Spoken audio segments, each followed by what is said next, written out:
आज मी पहिल्यांदाच माझ्या चॅनलवरती एक पाश्चिमात्य रेसिपी घेऊन आलेली आहे. तर आज आपण बघत आहोत स्टफ्ड बन्स. तर हे जे बन्स आहे ना, जसे आपण बर्गरला वगैरे बन बनवतो त्या पद्धतीचे आहे, पण हे स्टफ्ड आहे. यामध्ये आपण काय भरून हे बन तयार केलेले आहे, तर हे सगळं मी या व्हिडिओमध्ये सांगणार आहे. चला तर रेसिपीला सुरुवात करूया. हॅलो नमस्कार, मी सोनल मेजवानी बस सोनलमध्ये तुमचं खूप खूप मनापासून स्वागत करते. आणि हे जे स्टफ्ड बन्स आहे ना, करायला अगदी इझी आहे. मी ओव्हनमध्ये केलेले आहे, पण हे तुम्ही कुकरमध्ये किंवा असं कढईमध्ये जसं आपण केक करतो त्या पद्धतीने सुद्धा करू शकता. आणि इतके सॉफ्ट, फ्लफी, जाळीदार आपले हे बन्स तयार होतात. चला तर सुरुवात करूया. त्यासाठी मी इथे 1 कप दूध गरम केलेलं आहे. हे दूध कोमट आहे. आता यामध्ये 2 टीस्पून यीस्ट घालत आहे. तर इथे मी हे ॲक्टिव्ह ड्राय यीस्ट घेतलेलं आहे.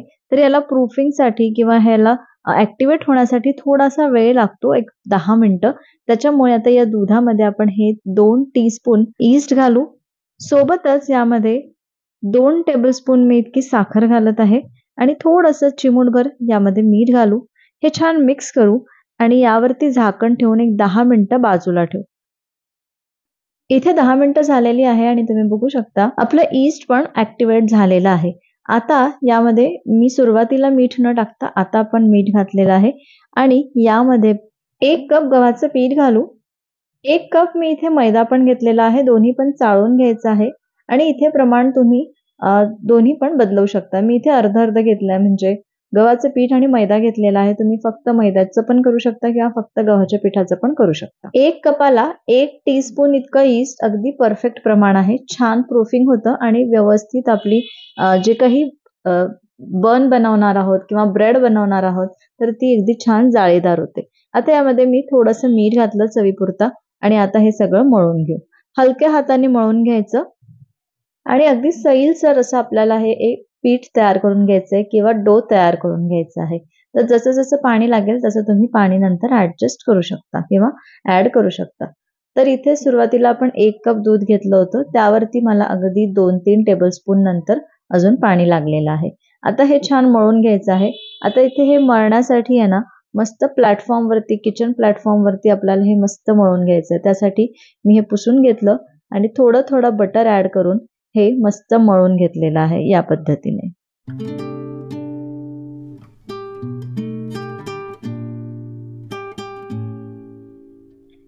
हे बघा, असं स्ट्रेच करत करत मी हे 10 मिनिटं छान मळून घेतलं. असं ग्लुटन फॉर्म झालं पाहिजे आणि एक छानसं असं प्लेन टेक्स्चरचं आपलं हे डो तयार झालं पाहिजे. तर हे बघा, आपलं हे तयार झालेलं आहे. आता याला टक करायचं खालच्या साईडनी आणि आता याला झाकून 2 तास बाजूला ठेवायचं आणि 2 तास प्रूफिंगसाठी हे ठेवून द्यायचं. वरून थोडा बटरचा हात लावू, म्हणजे वरची लेअर ड्राय होणार नाही.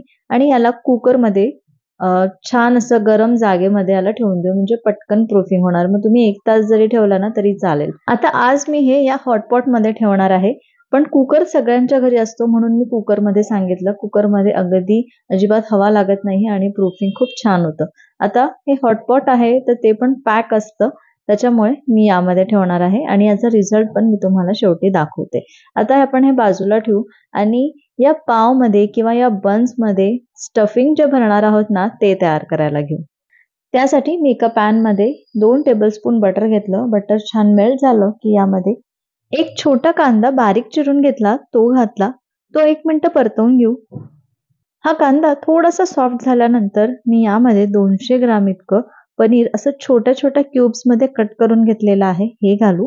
सोबतच मी इथे एक मोठी शिमला मिरची घेतली आणि ती पण याच पद्धतीने छोटी कट करून घेतली.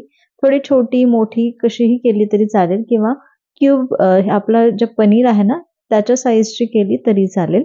आणि आता हे पनीर, शिमला मिरची दोन्ही पण थोडेसे ड्राय होतपर्यंत किंवा त्याला थोडासा ग्रिल मार्क येतपर्यंत याला परतवून घेऊ.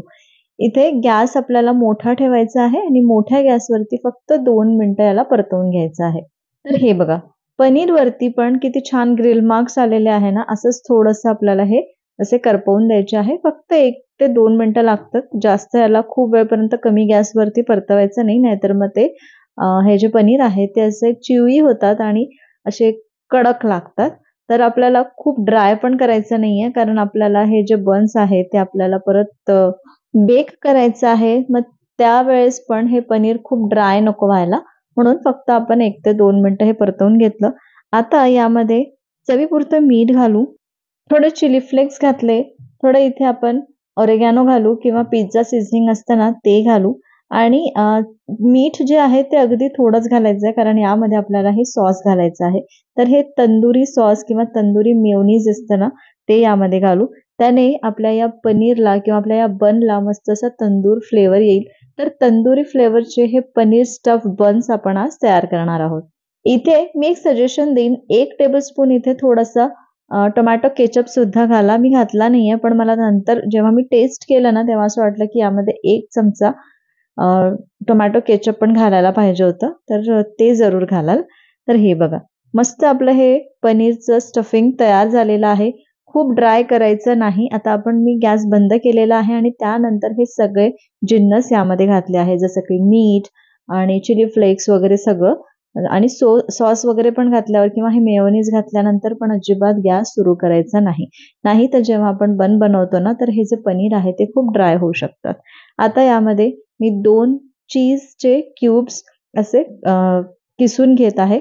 इथे तुम्ही मोझरेला चीज पण वापरू शकता. आज माझ्याकडे मोझरेला चीज नव्हतं, म्हणून मी इथे हा प्रोसेस्ड चीज वापरलेला आहे. तर असे या पद्धतीने थोडं घालून घ्यायचं आहे. मी इथे 2 प्रोसेस्ड चीज वापरले. तुम्ही तुमच्या आवडीने कमी जास्त करू शकता. आणि जर मोझरेला चीज वापरत असाल तर 2 ते 3 टेबलस्पून यामध्ये घालू शकता.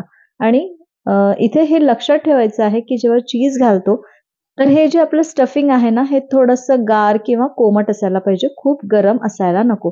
ही महत्त्वाची टिप आहे, नक्की लक्षात ठेवा. आता हे बघा, आपण हे हॉटपॉटमध्ये मस्त डो ठेवलेला होता प्रूफिंगसाठी. किती छान याला जाळी आलेली आहे, मस्त प्रूफ झालेलं आहे हे. डबल झालेलं आहे, डबल इन साईज झालेला आहे. जे आपला जेवढा गोळा ठेवला होता त्याच्यापेक्षा डबल हे झालेलं आहे. वरून मी थोडंसं पीठ बुरबुरवलं आणि यातली हवा सगळी काढून घेतली. आता याला आपल्याला परत एकदा मळून घ्यायचं आहे. थोडासा पिठाचा हात घेतला तरीही चालेल आणि याचे छोटे छोटे बॉल्स तयार करून घ्यायचे आहे. तर इतक्या याच्यात माझे 6 बॉल्स तयार झाले. मी 2 कप इतका मैदा घेतलेला होता, म्हणजे मैदा आणि गव्हाचं पीठ. तर हे बघा, या पद्धतीने मी इक्वल असे 6 पोर्शन्स करून घेतले, छोटे गोळे तयार करून घेतले आणि याला या पद्धतीने गोल लाटून घ्यायचं आहे, जशी आपण पुरी वगैरे लाटतो ना त्या पद्धतीने. आणि यामध्ये जे आपण स्टफिंग तयार करून घेतलं होतं ते घालू. इथे मी हे स्टफिंग 2 टेबलस्पून इतकं घातलेलं आहे. जास्त घालू नका, नाहीतर ते बाहेर येतं. आणि 2 ते 3 टेबलस्पून हे घातल्यानंतर याला या पद्धतीने पॅक करायचं, जसं आपण पुरणपोळी भरतो ना त्या पद्धतीने. आणि त्यानंतर हे वरची जी साईड आहे ती पॅक करायची आणि ती जी पॅक केलेली साईड आहे ती खालच्या बाजूने ठेवायची आणि जी प्लेन साईड आहे ती वरती ठेवायची, जसं मी इथे दाखवत आहे. तर याच पद्धतीने मी सगळे हे बन्स तयार करून घेते.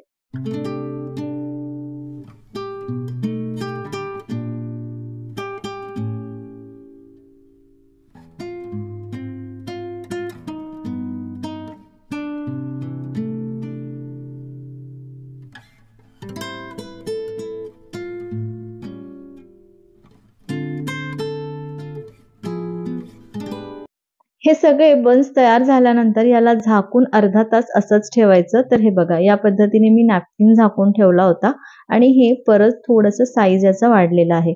आता यावरती आपण दूध ब्रश करून घ्यायचं आहे.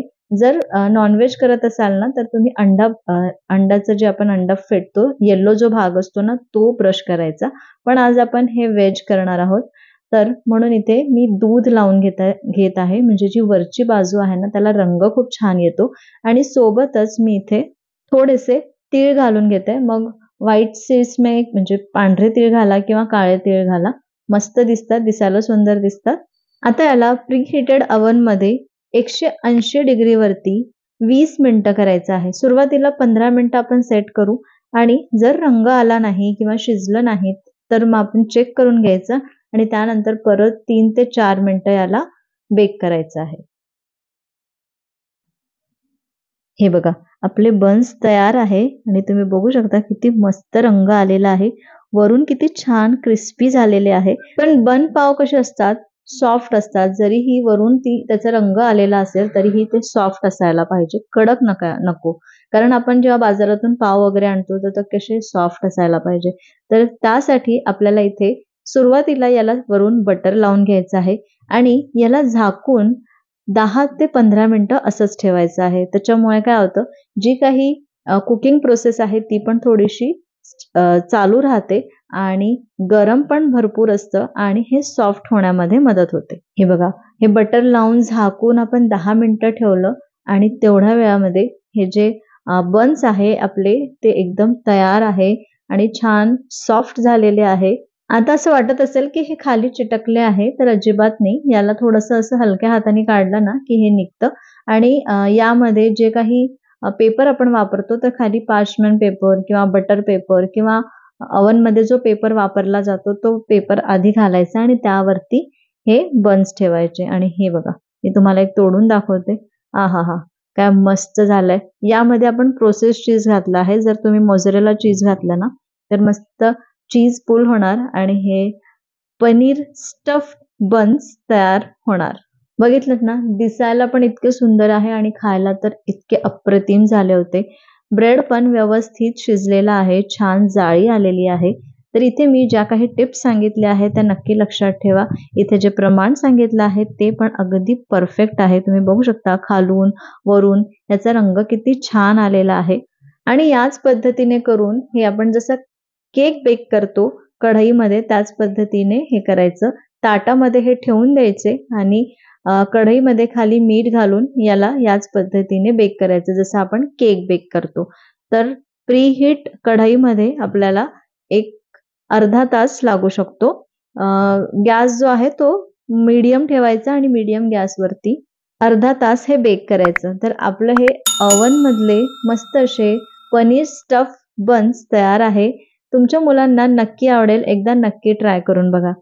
ही रेसिपी आवडली असेल तर एक लाईक करा, जास्तीत जास्त शेअर करा आणि अजूनपर्यंत चॅनलला सबस्क्राईब केलं नसेल तर प्लीज सबस्क्राईब करा. पुन्हा भेटते अशाच एका मस्त रेसिपीमध्ये उद्या दुपारी 2 वाजता. तोपर्यंत बाय बाय.